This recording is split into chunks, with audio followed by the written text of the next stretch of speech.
Welcome to She Chose Joy with Melanie, where we discuss all things love, freedom, wellness, and joy. I'm your host, Melanie Foote-Davis, also known as the Soul Whisperer.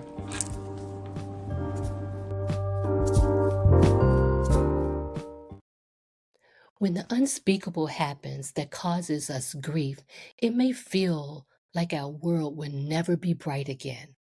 But today's guest found a healthy path forward to navigate her grief and co-authored a book, Beyond Widow. And she didn't stop there. As CEO and founder of Joy Raising, she's making the world a better place and has raised over $100 million to help more people, and she does so with joy in her heart. I'm excited to share my guest with you, Tesha McCord Poe. And she's heightened my own awareness with how to honor recipients with dignity and grace as I give. And there's so much more. So let's get into it. Let's go.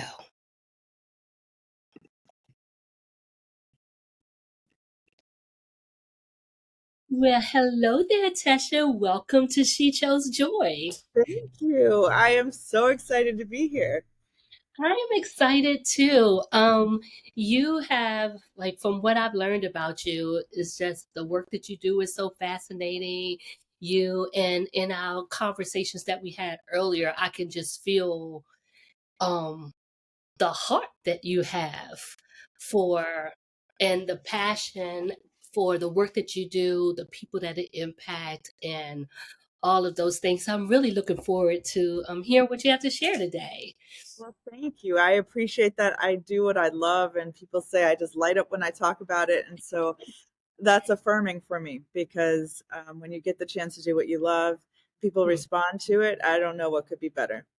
Yeah, it's funny because my mom used to say, Melanie, you always meet the nicest people. And she is so right in that. Or what's that movie with Chris Tucker where you say, you can't get no writer. But she is right. Like, I feel like God has just placed so many wonderful people on my path that I couldn't have orchestrated on my own. And so I feel incredibly grateful and honored to be having this conversation with you today. I feel the same exact way. When you said I have a podcast called She Chose Joy, you should be on it. I'm like, well, yes, I should because I choose joy every single day. Every single day. Yes. And here's the thing that's funny is, like, sometimes people get it confused. They think that when I'm saying she shows joy, that I'm expecting life to be joyful in every moment throughout the day, which is an unattainable goal. And so no, that's not what I'm saying. And you know a thing or two about that because you've, experienced, a series of loss and things of that nature, and still found a way to find your joy again. Even Mhm. like your company's name is Joy Raising. And Mhm. when I read that, my heart went, yeah. And so tell me a little, would you mind sharing a little bit about your journey? Like, I read that you and a partner you collaborated with someone else, Patty, Mhm. to write a book called Beyond Widow. Yes, yes. Well, the first thing I'll say is about choosing joy. My parents chose Joy as my middle name. And so I don't know why they did that, but what they set me up for was to be reminded in all kinds of moments of my life that Mm, that was a choice. And they gave me lots of moments of joy, but they also gave me lots of tools to find it. And so when you start out that way, right, mm, then mm, you move forward from there. And so, yes, my friend Patty McWigan and I wrote a book, and it came from a place of true tragedy. She worked mm, with my husband, Keith. They were both commercial real estate agents for a long time. She was in Silicon Valley. She was one of the only women doing that work. He was one of the only Black men doing that work. And so they saw the really the value in each other and being in a space that was not necessarily welcome to them, but mm, where they could thrive. And so Patty is a force of nature. We are different in age. We are different in race. We are different in socioeconomic status. And our husbands died in very different ways. Her husband was sick for a long time. Mine died suddenly. And so, yet there are so many differences between us. We have a common experience. And so we wrote a book called Beyond Widow. It is a beautiful book that we wanted to be easy to pick up. So literally beautiful. It has pink linen as the cover. We commissioned an artist to create beautiful artwork that reflects our essays. We wrote short essays so that you wouldn't feel like you had to go through a long and hard story. No, there's not only is it not long and hard, we commissioned a cartoonist to create 10 funny cartoons. It's like, how can you find something funny in the experience of being widow? I promise you, you can, and I promise you, if you do, it's not disrespectful of the spouse that you lost. So that's been a phenomenal experience in terms of my own processing my grief, and because I feel like in our society we don't have um, really productive ways often to process grief. Yeah. So true, so true. So much in what you said, like even going back to the way that you and Patty met through like your husband, she and your husband, you said you saw value in each other. Mm-hmm.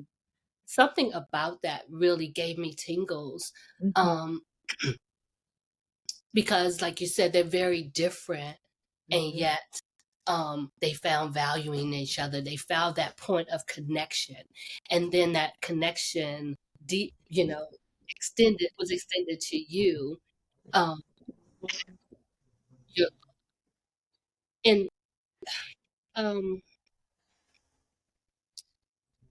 even in thinking about the loss, like I remember when we were talking too, it wasn't just your husband that you lost, but you lost your dad as well in around that same time, and so that's a tremendous amount of grief to um to encounter and experience and to move through. Yes. Yeah. And so, how did you find with this book? Do you find that it also was healing for like grief with not just your husband, but with your dad as well? Yeah, and it's interesting because people ask Patty and I, well, you know, why just focus on a widow? Why? What about a widower? And we said, well, that's not us. We're not. It's not an expert book. It's not a how-to book. It's just our reflections of our own experiences. But we also think that that because of the feedback that we got, that people who have experienced loss of, some a partner that they were close to but not married to also find it, or divorced folks find um, a lot of resonance in what we're saying. And so, in terms of my own grief of my father, I was still processing it, and when that happened. So I remember when the doctor told me, I'm sitting there, I said, "Are you kidding me?" I actually used an expletive. And I said, I just lost my father. And I was really speaking, I'm a person of faith, I was speaking to God, like, what? Not possible. This is not possible. And, um, I will never know why this was the path chosen for me. But I do know that I've been able to support my own. I have two daughters, support my own daughters, because I can say to them, what we have in common is the loss of our fathers. Yeah. What we also have in common is to be women, female children, who had the unwavering love of our fathers, and Mm. that who poured into us their lessons and their love for as long as they could. And whether that was 70 something years that I got from my father, or 16 and 18 years that my daughters got from theirs, those lessons are with us. And there are people who have their fathers for much longer than that, or never at all, who might not be able to have that experience. And so that's a different journey, not better or worse, but this is our journey. So let's hold on to that. Mm-hmm. Beautiful, beautiful. And I haven't gotten the book yet, but I will be making my purchase today. I look forward to holding it in my hand, experiencing the pink linen, and even the the comics and the humorous side of it. My mom used to always say laughter is healthy. And so my family, laughter is one of the ways that we use as a coping mechanism too. We find the humor in some of the most serious situations just to even lighten the weight or the load a bit, Hmm. because even people that we've loved have some funny moments too. Like Yes. we had hilarious moments that also can bring us some sense of peace. I appreciate what you said too about having like the love and the lessons Hmm. stay with us. Hmm. And what I'm hearing, the way I experienced it when you said that, is that you found the good, the wisdom, the gift in the time that you had That's together. right. That's right. That's right. Yes. The Yeah. what surprised me about the experience of grief is that their love doesn't end. Hmm. And that happens in a variety of ways, in the remembrances, the coincidences that you assign to them. um I mean, my sister had an amazing experience. She's a member of Leadership Greater Chicago, and so they come together monthly, and they came together for a session on social community organizing or something like that. And a man came to the panel late. I don't even know this man's name. She would, but I don't.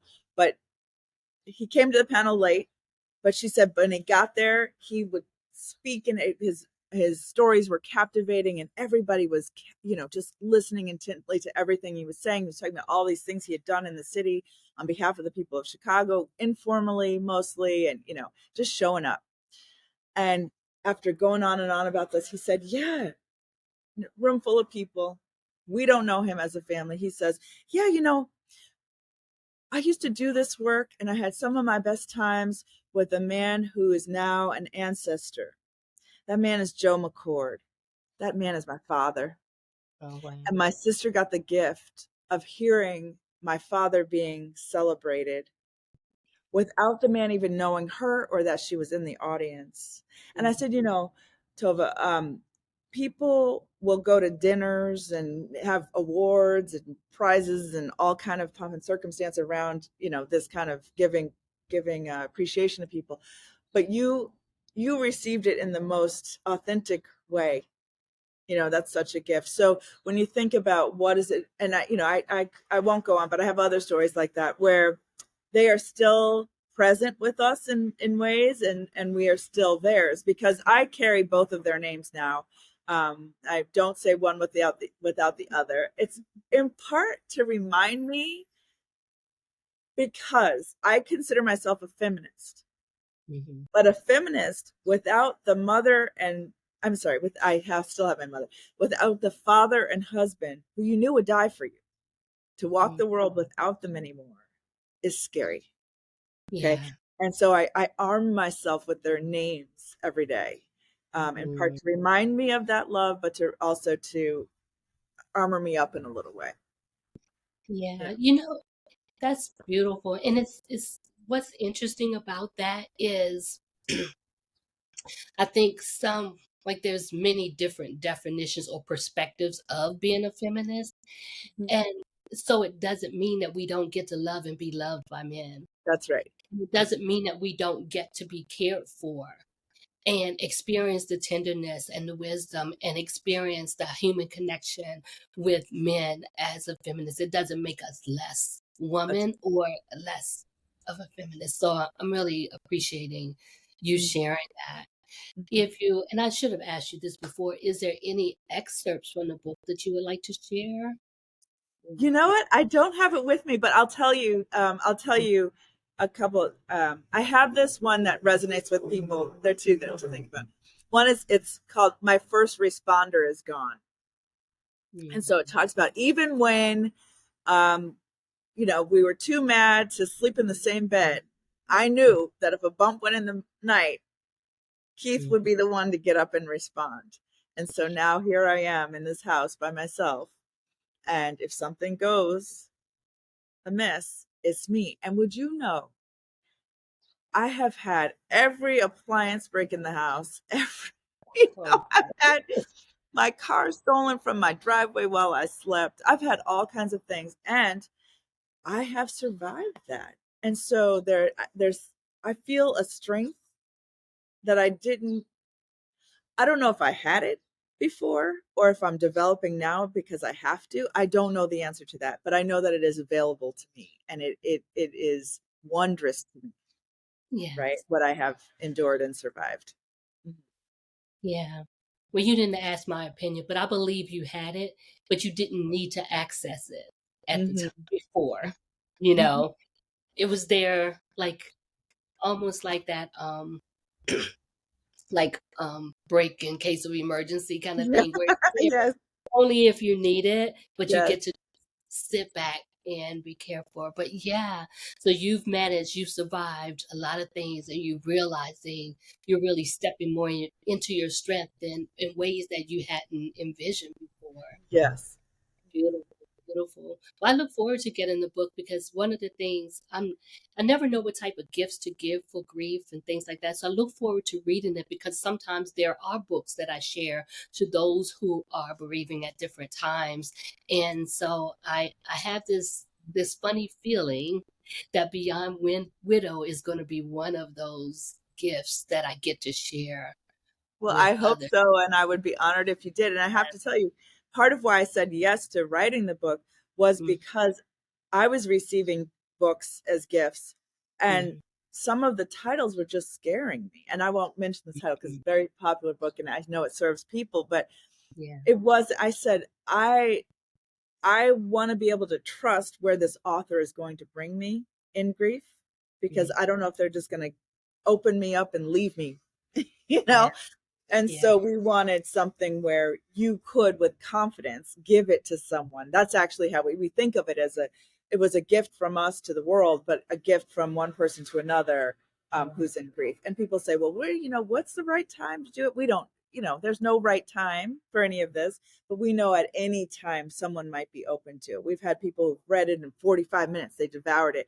We had another widow who she said, I put it on my nightstand. I read an essay a day. And so it took me a little while to get through it, but it comforted me through that time. So I can't wait for you to read it yourself, and we'd be honored for you to pass it on. I'm I'm I'm really looking forward to it, and I can't wait to share, how I experienced it because I feel like grief is a very personal journey Yeah. and it's unique. Like I know with the different losses that I've had, each person I've lost, I grieve differently with Hmm. each one, you Hmm. know. And so there's no timeline that I'm willing to put on somebody else's grief. And there's also like there were so many times when I actually haven't been sad. Like people, there seems to be this expectation that um, you have to continue to be sad or you're not grieving or the loss. And that's not like that's just something I don't subscribe to. And it doesn't mean that sadness doesn't come, but it doesn't mean that I have to shape my whole day around the loss. And I And don't say that to be insensitive. I just feel it doesn't help. It doesn't serve me over time. and Yeah. it's not as if you love someone more, if Yeah. that right, and that person would not want that for you. They would want to go on. It's interesting. As a widow, the judgment that people have about whether you should partner again or not, right? And so I have one that says it talks about how till death do you part is really instructive for the person who dies, but for the person who's still there, well, what are you supposed to do, right? Right. And so there's not much guidance, and I talk pretty openly about wanting to partner again, Yeah. and feeling healed enough to do that. And so, but I understand that for some people, that is not what they would ever want to do. And, and I respect that choice too. Yeah. Yeah. Mhm. Yeah. Absolutely. And so as we think about your you finding your strength in so many other ways. You have so many things going on. So many things going on, including your company, Joy Raising. Tell us a little bit about that.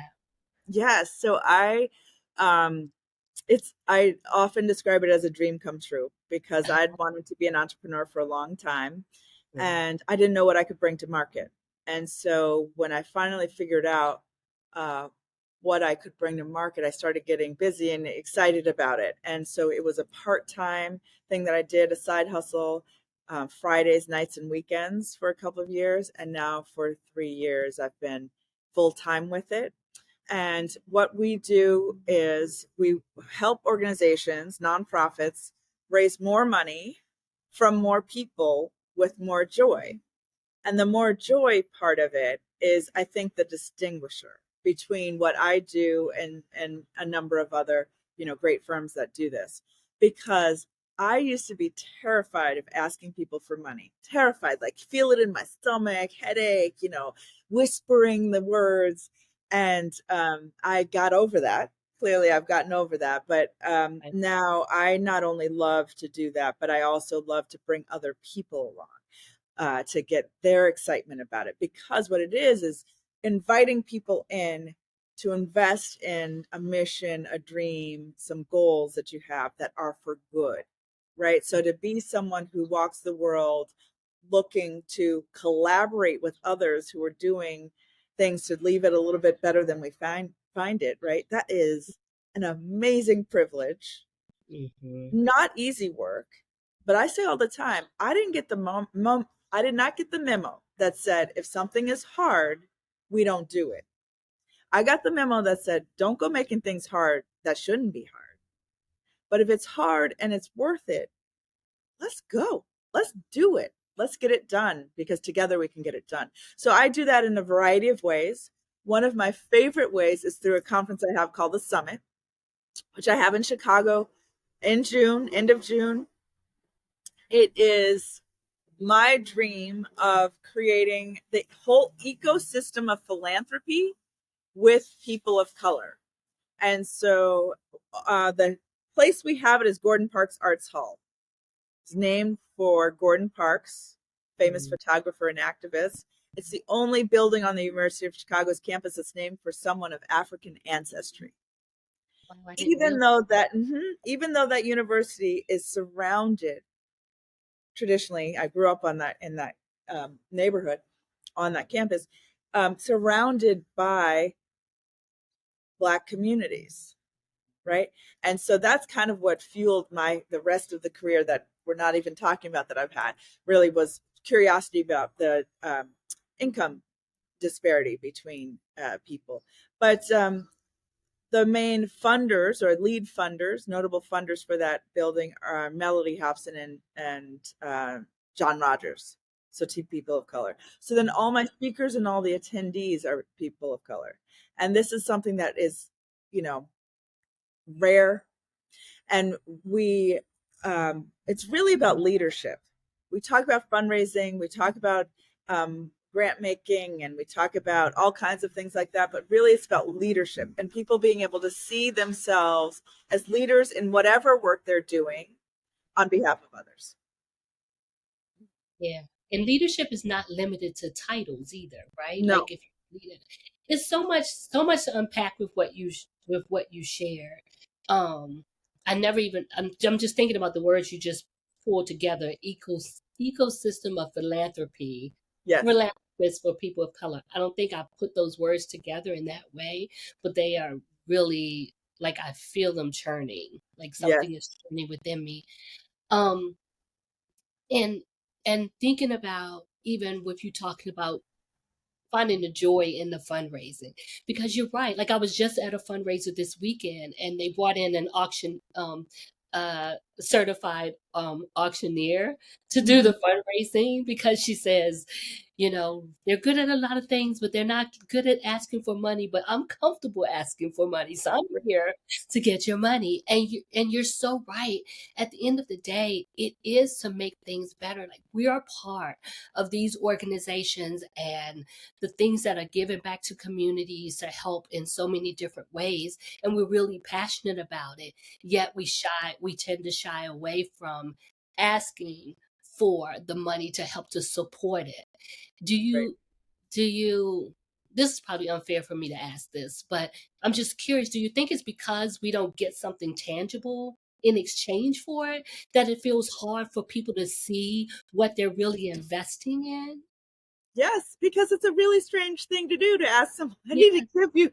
I mean, I've asked people for seven-figure gifts and in exchange offered them a really big, genuine smile and a nice thank you may come in different forms, but that's what they're getting. I once had a donor who, when we first asked him, he said he wasn't American, and he said, "This thing that you do, where you ask me for money and give me a number, and it's a big number, and you expect me to say yes, and you and you're giving me back a smile." He said, "We don't do that where I'm from." But we didn't stop there, so we wanted to know more about what do they do. And it's not that he doesn't come from a place where people are generous. They are, but they don't organize the way that they do this in the way that we do. And he became one of our biggest donors because we were asking someone who had immense capacity, but he just hadn't thought about it. So one of the things that happens over time when you have relationships with donors is that you help them truly to be better people, right? They desire for that, but they didn't. This is a vehicle of how they get there, and not only that, how they bring their families along. And by the way, you might build a library because of that. You might send someone to college because of that. I mean, and because of what I do now, because I work with so many organizations, the sum of all of the little part I have to do with all of these things, it's overwhelming to think about. What a privilege that is. Yeah, so you take it, okay, you're scared to ask people for money because we don't know how to talk about money. We don't, when do we learn about how to do that? Right? We all have shame, and or maybe, either shame because you have so much of it, or shame because you used to have so much of it and you you squandered it or whatever and never had it. And so that's part of what makes it hard.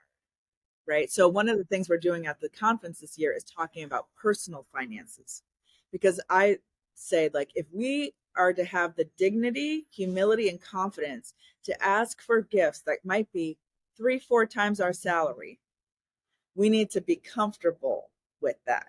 Mhm. Right. Yeah, absolutely. And in full transparency, I'm currently in the process of healing my own money story, right? Around that. And it was around shame and guilt for having access to things that some of my peers did. And, that's a conversation for another day. And I'll be able to Yes. share with you Have later. someone for you to talk about that conversation. She's doing Yeah, great work on that topic of yeah. just shame around money. Yeah. Go ahead. Yeah. Like where you have more access in some way, shape, or form. And it impacts you, and it impacts the decisions that I made in my life that I didn't even realize were happening subconsciously, right? Yep. And so, yeah, so I can see how that also translates in raising money for others. However, there's also this thing about asking for money for someone else feels easier than asking for money for your own cause and mission too sometimes, right? Unless you know that that cause is for helping someone else. Yeah, And that that's what I would like to see us move yeah. through as well, right? Yeah, that reminds me of what was happening right after Keith passed, which was that people were offering to do things. And at a point, it felt like pity. And I Mm. realized that was my ego, and that I wasn't comfortable asking for things from other people. And yet, my kids and I had needs. And I'm talking about things from, dinner tomorrow night to just all kinds of things, right? And I had a moment with myself. I said, here you are, your whole career is raising money on behalf of other people, and you expect those people to accept that, those gifts and benefit from that, but you yourself can't Mm, do it in a time of need. That is mm, arrogance, and you mm, need to check that. And so I had to work with myself on that and say, my outcome was, I have to make sure that whenever I'm writing or soliciting gifts, that the people who are the subject of who the gifts are for, can have dignity in that request, right? If I'm not willing to be described in the way that I'm describing them, then I haven't finished. I have to work harder. And that was a big gift from that. Yeah. that means so much. Like that, you just said a lot there too, because that is true that sometimes it's from a place of pity, and there's nothing empowering about pity at all.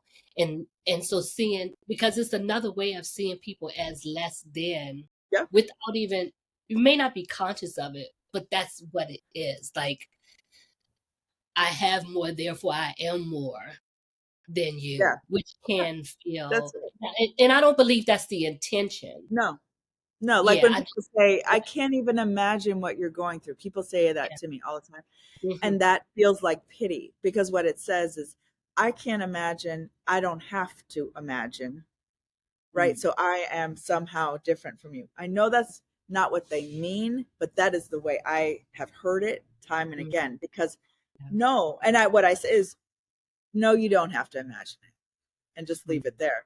But it doesn't feel like it comes from a place of really thinking about how I might be receiving yeah, yeah, that. yeah, yeah. It makes me think about too how someone I know has a tendency to, when they know you're going through something, to come to me like, when I was going through something, like, how you doing? Yeah. Right. And I would cringe, like, it's like, I'm actually doing quite well today, but Right. it feels like I need to be feeling for you at this point, right? Because projecting how they must think I'm feeling at this time Right. onto me, and it's not appreciated. And Right. I know they mean well, but in that moment, I don't want it. Like, I Right. just don't. Right. Right. So yeah. Um, so anyway, so this, which really makes me think about something else. You had a moment there that I witnessed when you were sharing what you do and about how it helps people become better people. Hmm. And so even in this conversation, you are helping me become better. And I am really reframing my view on fundraising, my view on the people that I am supporting, like the fundraisers that I support. And I'm going to make this commitment to be even more intentional about holding those on the receiving end with dignity, That's right. because I too am expanding my capacity to be able to receive and to be Hmm. able to hold that, like those gifts, whether it's someone saying an acknowledgement, that's a Yeah. gift, whether it's someone giving me something like an exchange, money or whatever, wanting to be able to hold that in my body differently, Yeah. and keeping my own dignity. You have just caused me to rise up and keep other people who are on the receiving end to hold them in a different light, and to hold it more tenderly and more respectfully. And so Mm. I thank you for that. Well, thank you for saying that. Yeah, yeah. Thank you for this. Hmm. So who should come to this summit that you have? I had the pleasure of speaking to someone who has attended, and Hmm. um Alexandria, and she just could not stop raving about her experience at the summit. And so who else should attend? Like, who are your ideal people, and what Yeah. will they gain from being there? Yes. Yes. Well, if I could have Alexandria, duplicate herself again and again, the world would be a whole better place. I'll say that. I think I thank you for the question, because I try to find the words to describe to people what this experience is in a way that is true and can compel them to come. So, people who are in leadership, and I say that because we want you to take what we share and activate it, right? And so I don't mean leadership by title. Sure, we will have leaders by title, but we can all lead from where we are. These are people who are ready to stand in their, in what they believe and move forward. So people who work in nonprofits primarily, or maybe they serve on the board of nonprofits, people who work in foundations, people who work in corporations who have foundations, people who are interested in being a part of the work of helping our world be better, and interested in the ways that um, funds are used and garnered to do that. So we have a number of topics um, about learning about personal finances, but also learning about institutional money. So we have someone talking about endowments and the ways you receive. It's called financial fluency for philanthropy. And so there's that. We have Nicole Hannah Jones, who wrote the 1619 Project, who will speak to what we can learn from history in this moment where it feels like there are headwinds against us in doing the work, where funding is being withheld and all kinds of things like that. What we can learn from history in order to thrive in this moment and prepare for the future. We have Art Taylor, who is the head of AFP, which is American Fundraising Professional. So across the country, he is seen as a leader, and him talking about what he hopes for this group right now. And so just lots of inspiring conversations, but more than that, exchange between people. We have great stories of how people leave there, connect, and you know find new paths in their work. And so we're very excited for what will happen for those 2 days, June 23rd and 24th. Yeah, that sounds amazing, because what I'm hearing too is that, like, there are things that are happening, especially, I'm just going to go ahead and say it, after this past election, Yeah. and all of the changes that are coming our way, or pending threats, or whatever those things are that helps people feel unsafe right now. And there are many people out there who want to do something about it, but not sure how or what or things like that. So it sounds like it's also an opportunity to get some questions answered in a Mm-hmm. space where you can actually get real information um, from people who've done the research, who have the heart for it, who genuinely care about making a difference as Yeah. well. To be able to just be up close and personal. It sounds like a huge family reunion in a sense. Yeah. Yeah. And not to water it down, but the way it feels, the way I'm experiencing as I think Right. about, it's like, it's this coming together, this meeting of souls, if you will, Right. for a common cause to make a difference in this world. I love the idea of it being a family reunion. I don't think that waters it down at all. I think that actually is such a compliment to what we're trying to do, because there is this sense of trust that's in the room. So it's not recorded and it's not live streamed. And in part, it's because we want these people who have done, really stunning things with their careers and in their lives, be able to pull back the curtain a little bit and talk about the times that maybe they made the wrong choice, or they would have wished it was a different choice, or someone who got in their way, and they overcame it. So not just where did you end up, but tell us a little bit more about the journey, and not just the bright parts of it. What are the parts that you weren't sure were gonna, stump you or not? And so people are willing to do that, and there's a real generosity of exchange in that room. Mm-hmm. There's so many more questions I have for you, but for the sake of your time, which you so graciously gave to me and to my audience, um, I'm going to go ahead and start to wrap this up here. So, how, one question I always ask is, I believe that gratitude and joy are partners. Yes. And so, what are you grateful for in this moment?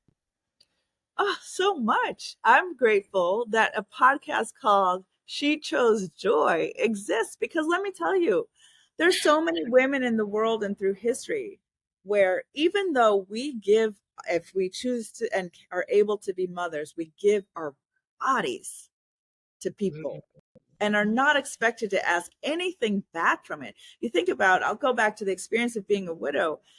I was a young widow by comparison, thinking of older women who aren't still working, who, like there's no dignity, there's no grace for widows. They'd be fine if we, went away and never showed our faces again.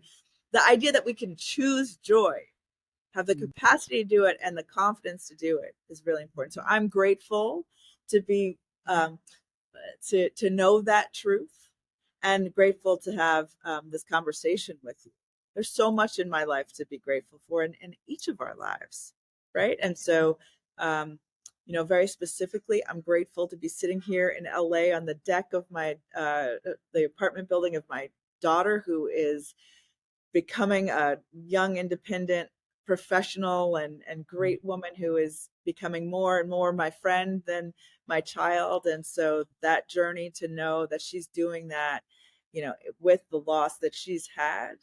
And we can laugh from our guts with her sister, and we're going to a concert tonight together. We are truly choosing joy. And he would want nothing but that for us. That's really cool. My daughter and I, those concerts is something we do together as Is that well. right? So get Yeah. that. Yes, yeah. And then you've answered my next question in a sense, which is what is a practical way that you choose joy consistently? Yeah, I when my dad was sick, we had similar humor, which I describe as similar to that of a middle school boy. And so like silly things. And so nephew Tommy's pranks, I don't know if you've ever heard those. Mhm. I would listen and I would send them to him and we would just laugh, even though we knew he was sick. We knew it was a long shot for him to survive what he was going through. But I could have those 5 minutes a Mhm. day to like laugh till I had tears and my stomach hurt, and knowing that he was doing the same. So I think laughter. I just went to see Tommy Davidson at the San Jose Improv by myself because I don't actually need someone sitting next to me to laugh, right? I think overcoming the barriers that we put in our way, but trying to find moments of laughter is something that is very practical and helpful to me. Beautiful, beautiful. Well, how can people stay in touch with you? Get your book. And I'm going to put all the links in the show note, the links to your book, the links to the summit, and how else can they get in contact with you? Yeah. Well, I'm on platforms. LinkedIn is a way that I, communicate with a lot of people.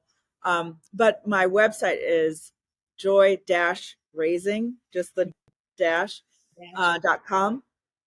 The dash is important to remember because you won't find it otherwise. But also, it wasn't available without the dash, the website, and so I was bummed about that until I remembered the dash poem.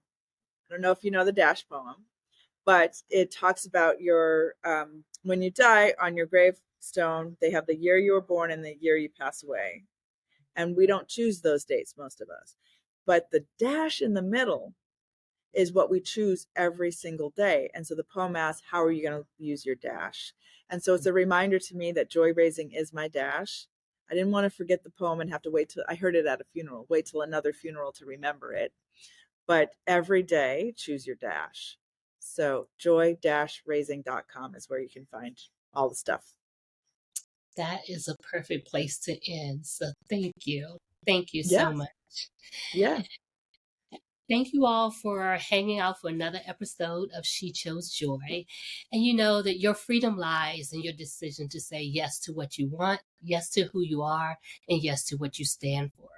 So will you stand for consciously choosing how you spend your dash today? Until next time, be well.